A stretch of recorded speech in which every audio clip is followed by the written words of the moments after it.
किसी बादशाह के महल में एक बहुत खूबसूरत बाग था जिसकी देखभाल के लिए बहुत से माली बादशाह ने मुकर्रर कर रखे थे। लेकिन कुछ अरसे से ऐसा हो रहा था कि रोजाना रात को कोई मखलूक बाग में आती और दरख्तों की शाखें तोड़ देती। बादशाह मालियों से बड़ा नाराज था। माली हर तरह कोशिश कर रहे थे कि उन लोगों को पकड़ा जाए जो बाग को तबाह कर रहे हैं। आखिर बहुत कोशिश के बाद मालियों को पता चला कि आधी रात के करीब 3 हंस बाग में आते हैं, लेकिन सुबह जब पड़ताल की जाती तो घास पर इंसानी पांव के निशान नजर आते। बादशाह के 3 बेटे थे। बड़े 2 बेटे तो काफी चाको चौबंद थे, लेकिन छोटा बहुत सुस्त और ढीला सा था। लोग इसे बेवकूफ समझते थे। बादशाह के बड़े बेटे बाप की परेशानी पर खुद भी परेशान थे और चाहते थे कि किसी तरह बाग अलिफा जुड़ने वालों का पता चल जाए। चुनांचा सबसे बड़े शहजादे ने बादशाह से कहा, अगर आप मुझे इजाजत दे बाबा तो मैं ये काम करना चाहता हूँ। मैं वो चूर ढूंढूंगा जो कि आपका बाग तबाह कर रहा है। बड़ा शहजादा शाम होते ही बाग में दाखिल हो गया और बादाम के दरख्त के नीचे छप कर बैठ गया। उसने पक्का इरादा कर लिया था कि वो 1 सेकंड के लिए भी आंख बंद नहीं करेगा। लेकिन ऐन इस वक्त जब इसे होशियार होकर बैठना चाहिए था, उसकी आंख लग गई। बाग में आंधी आई और आंधी में तीनों हंस उड़ते हुए बाग में उतरे। सुबह जब बादशाह शहजादे का कारनामा देखने आया तो वो ये देखकर बहुत मायूस हुआ कि शहजादा गहरी नींद सोया हुआ है और इस दरख्त की 3 शाखें टूटी हुई हैं जिसके नीचे वो लेटा था। बादशाह को बहुत गुस्सा आया। वो नाराज होकर बोला, अगर तुम मेरे बेटे ना होते तो मैं तुम्हारी नाक और कान कटवा कर तुम्हें पूरे शहर में गुधे पर सवार करके घुमाता। अब तुम यहाँ से चले जाओ।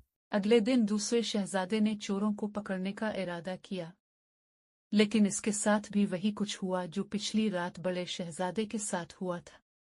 तीसरे दिन सबसे छोटे शहजादे ने बाग में जाने की इजाजत चाही तो बादशाह ने कहा, तुम्हारे बड़े भाई तो होशियार और चालाक हैं। जब इनसे ये काम नहीं हुआ तो तुम तो पहले ही सुस्त और बेवकूफ हो। ये तुम्हारे बस की बात नहीं। लेकिन जब छोटे शहजादे ने बहुत जिद की तो बादशाह ने इजाजत दे दी और वो शाम को बाग में दाखिल हो गया। वो ये सुन चुका था कि ऐन इस वक्त जब हंस बाग में दाखिल होते हैं, चौकीदारों को नींद आ जाती है। वो नहीं चाहता था कि अपने भाइयों की तरह वो भी सो जाए। उसने चाकू से अपनी उंगली पर जख्म लगाया और उसके ऊपर थोड़ा सा नमक छिड़क लिया ताकि दर्द की वजह से इसे नींद ना आए। अंधेरा छा गया। फिर चांद अपनी पूरी आबोताब से निकला और तमाम बाग चांदनी से जगमगा उठा। फिर बहकी बहकी हुआ चलने लगी जो आहिस्ता आहिस्ता बहुत तेज हो गई। शहजादा समझ गया कि अब हंसों के आने का वक्त हो गया है। इसने आसमान की तरफ देखा तो दूर फिजा में 3 छोटे छोटे धब्बे दिखाई दिए जो देखते ही देखते बड़े होते गए और फिर 3 सफेद हंस तेजी लेकिन खामोशी से बाग में आतरे। उनके परों की आवाज भी सानाई न दी, लेकिन शहजादा चौकस हुआ और जल्दी से एक झाड़ी में छप गया। वो ये देखकर हैरान रह गया कि तीनों हंसों ने अपने पर आतार कर उसी झाड़ी के पास रख दिए जहां वो छुपा हुआ था। इन परों के अंदर से 3 खूबसूरत लड़कियां निकलकर घास पर नाचने लगी। उनके सुनहरी बाल चांदनी में बड़े ही खूबसूरत लग रहे थे। शहजादे ने सोचा कि अगर मैंने फुर्ती से काम न लिया तो ये लड़कियां जितनी तेजी से आई थी इतनी ही तेजी से वापस चली जाएंगी और मैं हाथ मिलता रह जाऊंगा। ये भी मुमकिन है कि जाते वक्त ये कंसी दरख्त की टहनियां तोड़ जाएं। फिर मैं बाबा जान को क्या मुंह दिखाऊंगा। लोग तो पहले ही मुझे बेवकूफ और सुस्त कहते हैं। ये सोचकर वो बिजली की सी तेजी से झाड़ी में से निकला और झपटकर एक लड़की के पर उठा लिए। जितनी तेजी से इसने पर उठाए इससे ज्यादा तेजी के साथ बाकी 2 लड़कियों ने अपने पर उठाकर बाजुओं पर लगाए और हंस बनकर उड़ गईं। अब एक ही लड़की बाकी रह गई थी। वो कांपती हुई शहजादे के पास आई और हाथ जोड़कर बोली, खुदा के लिए मेरे पर वापस दे दो। शहजादा बोला, शहजादे मेरे पर वापस कर दीजिए, अपने मुल्क वापस जाना है। मैं जाने में देर नहीं कर सकती हूँ। मैं तुम्हें हरगिज़ नहीं जाने दूंगा। पहले मुझे बताओ तुम कौन हो और मेरे बाबा का बाग क्यों खराब कर रही हो। मैं एक बादशाह की बेटी हूँ जिसकी सल्तनत यहाँ से बहुत दूर है। ये दोनों लड़कियाँ जो अभी अभी गई हैं मेरी बड़ी बहनें हैं। ہمارے اوپر کسی دشمن نے جادو کر دیا تھا. وہ ہمیں مجبور کرتا تھا کہ ہم ہنس کا بھیس بدل کر یہاں آئیں اور اس خوبصورت باغ کے کسی درخت کی ایک ایک شاخ توڑ کر لے جائیں. لیکن اب تو تم ایسا نہیں کر سکو گی. اب میں تمہیں اپنے باپ کا خوبصورت باغ ہرگز اجاڑنے نہیں دوں گا. اب اس کی ضرورت نہیں رہی. جادوگر نے کہا تھا کہ جب تمہارے پروں کو کسی انسان کا ہاتھ لگے گا تو تمہارے اوپر سے جادو کا اثر ختم ہو جائے گا. لڑکی شہزادے سے باتیں کر رہی تھی اور شہزادہ اسے غور سے دیکھ رہا تھا. لڑکی اتنی خوبصورت تھی کہ شہزادے نے فیصلہ کر لیا کہ وہ شادی کرے گا تو اسی لڑکی سے کرے گا. شہزادے نے لڑکی کو اپنے باپ کے محل اور اس کی سلطنت کے قصے سنائے، اپنے بھائیوں کے متعلق بتایا اور پھر آخر میں کہا، اگر تم مجھ سے شادی کر لو تو ہماری زندگی بڑی ہی خوش و خرم گزرے گی. نہ نہ نہ، ایسا ظلم نہ کرنا. اس طرح تو ہم ہنسی خوشی زندگی نہ گزار سکیں گے. اگر تم نے مجھ سے زبردستی شادی کی تو جب بھی میرا دل چاہے گا تمہیں اور تمہارے بچوں کو چھوڑ کر چلی جاؤں گی. تو پھر کوئی ایسا طریقہ بتاؤ کہ تم ہمیشہ میرے ساتھ رہ سکو. اپنے ملک کا پتہ تو بتا دوں کہ تم کہاں ملو گی. اگر تم مجھ سے شادی کرنا چاہتے ہو تو تمہیں مجھے تلاش کرنا پڑے گا. میرے باپ کا ملک دنیا کے اس پار ہے اور اس کا نام ہے کہکشاں. میں تمہیں اپنے باپ کے محل میں ہی ملوں گی. لیکن یہ یاد رکھنا کہ ملک کہکشاں کو جو سڑک جاتی ہے وہ بہت لمبی اور مشکل ہے. اس ملک کا راستہ تلاش کرنا اتنا آسان نہیں. یہ کہتے ہوئے شہزادی ذرا پیچھے کو ہٹی. شہزادہ بے دھیان ہو گیا تھا. لڑکی نے جلدی سے اپنے پیر بازوؤں پر لگائے اور پلک جھپکتے میں ہنس بن کر اڑ گئی. صبح کو بادشاہ چھوٹے شہزادے کی خیر خبر لینے آیا تو وہ یہ دیکھ کر بہت خوش ہوا کہ درختوں کی کوئی شاخ ٹوٹی ہوئی نہیں. وہ کام جو سمجھدار اور تیز ترار بڑے شہزادے نہ کر سکے تھے، چھوٹے اور سست شہزادے نے کر دکھایا تھا. بادشاہ نے شہزادے کی بہت تعریف کی اور اسے بہت سا انعام دیا. لیکن شہزادہ تو شہزادی کے غم میں آداس تھا. اس نے بادشاہ سے کہا، ابا جان، میں ایک شہزادی کی تلاش میں جا رہا ہوں جس سے میں شادی کروں گا. بادشاہ نے اسے روکنے کی بہت کوشش کی، بہت سمجھایا، لیکن شہزادے نہ مانا اور سفر پر چل دیا. جس گھوڑے پر وہ سوار تھا وہ بہت تیز رفتار تھا، لیکن شہزادہ اس قدر بے چین تھا کہ اسے گھوڑے کی رفتار کم معلوم ہو رہی تھی. دن گزرتے گئے اور اسے پتھروں، چٹانوں اور کھلے آسمان کے علاوہ اور کچھ نظر نہ آئے. وہ اپنے خیالوں میں گم چلا جا رہا تھا کہ دور کچھ فاصلے پہ 3 جن نظر آئے جو خنجر نکالے ایک دوسرے سے لڑنے کے لیے تیار تھے. شہزادے ان کے پاس گیا اور دریافت کیا، کیا بات ہے؟ کیوں لڑ رہے ہو؟ ان میں سے بڑا جن بولا، ہم تینوں بھائی ہیں. ہمارا باپ ہمارے لیے کچھ جائیداد چھوڑ گیا ہے، اسی کی تقسیم کے سلسلے میں ہم جھگڑ رہے ہیں. شہزادے نے پوچھا، کیا جائیداد چھوڑی ہے تمہارے باپ نے؟ ہمارا والد جوتوں کا ایک جوڑا چھوڑ گیا ہے جن کو پہن کر انسان ایک قدم میں 7 میل کا فاصلہ طے کر سکتا ہے.